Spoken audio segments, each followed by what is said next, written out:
Aujourd'hui, nous allons présenter Notre-Dame de Paris, rédigé par Alexis Charniguet. Ça résume en quelques 200 pages l'histoire de la cathédrale de Notre-Dame et toute l'île de la cité autour, et donc l'évolution de la France et des Français. Ubisoft nous livre ici un récit autour de l'histoire de la cathédrale Notre-Dame de Paris, accompagné de l'histoire de la capitale Paris tout entière. Ce récit bénéficie de l'expertise de 2 historiens, Alexis Charniguet et Maxime Durand. Notre-Dame de Paris permet aussi à la cathédrale de s'inscrire dans le patrimoine numérique français suite à la pandémie de Covid-19 et qui permet donc à tous les Français d'y accéder via leur téléphone en scannant simplement des QR codes et de visualiser en 3D la cathédrale et de la visiter directement depuis chez eux. Ce que j'ai trouvé un peu perturbant au début, c'est qu'on ouvre le livre sur une page écrite par Ubisoft qui explique sa démarche pour créer le jeu vidéo. Et je me suis dit que ça y est, j'allais me retrouver dans un livre qui allait me parler de Assassin's Creed, alors que j'avais aucune idée de ce que c'était et que, très honnêtement, ça m'intéressait pas particulièrement.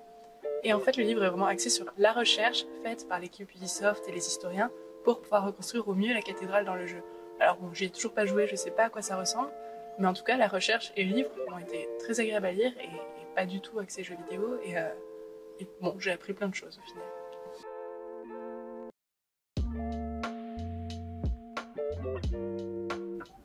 Moi je dois avouer que j'étais d'abord un peu sceptique parce que tout ce qui est historique, c'est pas une passion que j'ai particulièrement, j'ai jamais lu de livre dans ce genre.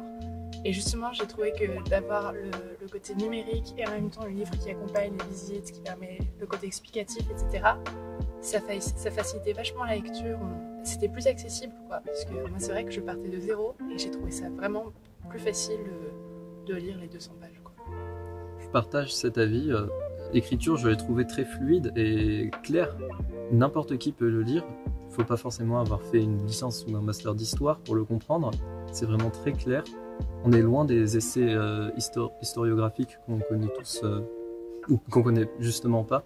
Donc j'ai beaucoup apprécié ce livre. Je l'ai trouvé très clair, très synthétique et fluide.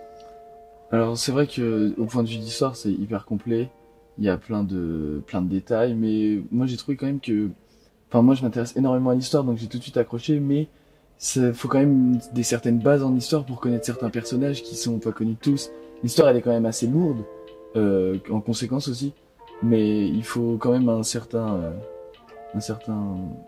des connaissances un minimum approfondies pour comprendre. Non, je trouve honnêtement qu'on l'associe facilement aux cours qu'on a pu voir au lycée, etc. Il y a plein de choses qu'on a vues et qu'on retient, qui sont marquantes, qu'on connaît du lycée. Et je trouve que les personnages, oui, Maurice de Sully par exemple, des choses comme ça, c'est pas forcément des noms qu'on connaît, mais on les retient. Et puis justement, ça permet une introduction facile et pas trop superficielle à ces personnages. Justement, ce qui est pas mal aussi, c'est le côté numérique. Je trouve que il est bien retranscrit, mais sans être trop lourd non plus. Je dis, il est discret, mais quand on en a besoin, c'est utile. Et même les illustrations, elles sont hyper belles. Et pour avoir joué au jeu, la cathédrale dans le jeu, c'est vraiment l'élément central. Elle est très bien modélisée. On peut interagir avec. Donc, moi, je trouvais que le mélange était quand même. Ce qui fait la réussite de l'œuvre, c'est que le mélange de ces 2 domaines, il est quand même assez bien réussi. Ah oui, je suis d'accord. Le numérique est vraiment bien exploité. Je disais tout à l'heure que Notre-Dame c'était au centre de l'histoire française et je trouve qu'on l'oublie un peu. Cette cathédrale, c'est vrai qu'en termes de témoignage de l'histoire française, on est en plein dedans. Et en plus, dans le livre, on voit le développement de la cité tout autour qui se construit autour de cette cathédrale. Après, c'est aussi l'intérêt de la numériser, c'est que même si elle change, on peut la voir sous un autre angle, simplement. Maintenant qu'on a accès à tout ce système du tac au tac, on peut accéder à n'importe quelle chose sur Internet. Ça permet aussi déjà comme une bibliothèque, un peu de garder en mémoire les possibles, suite à des changements, garder en mémoire comment c'était avant, si jamais on veut repasser à cette architecture-là. Mais c'est sûr que c'est un livre qui est plus là pour attester de l'histoire forcément de la cathédrale, mais surtout montrer aux Français que c'est important de conserver son patrimoine, même numériquement, si ça est amené à changer en vrai. Donc ça rend quand même si la flèche change, elle restera toujours Notre-Dame et ce qu'elle représente. Oui, et surtout que grâce à cette numérisation, on garde, d'une certaine manière, encore l'ancienne Notre-Dame qu'on a connue. C'est ça.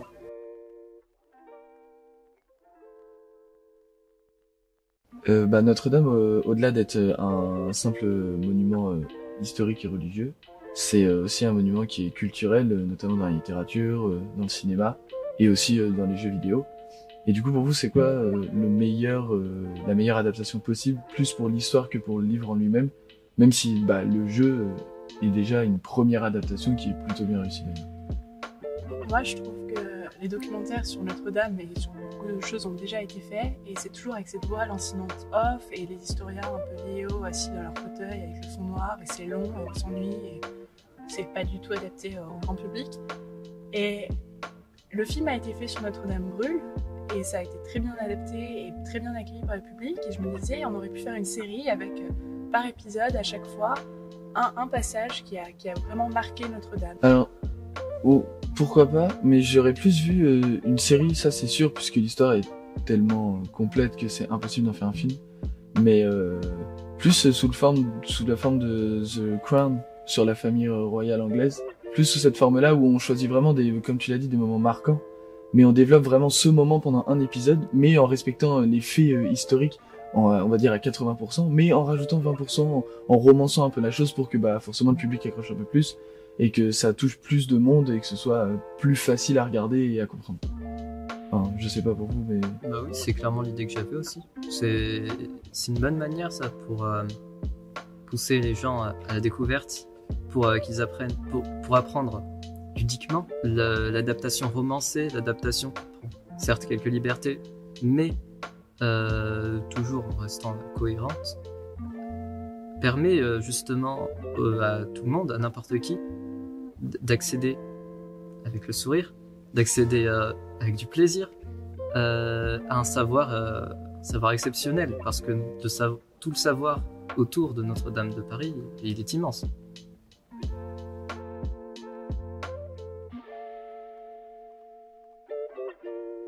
Notre-Dame de Paris, ça fait partie des différents livres qu'on nous a envoyés de la rentrée littéraire. Est-ce qu'il y a d'autres livres que vous recommanderiez, que vous avez bien aimé lire, comme celui-ci? Oui, personnellement, j'ai eu à lire À la recherche de Jeanne, de Zazie Tavivian et Catherine Perron.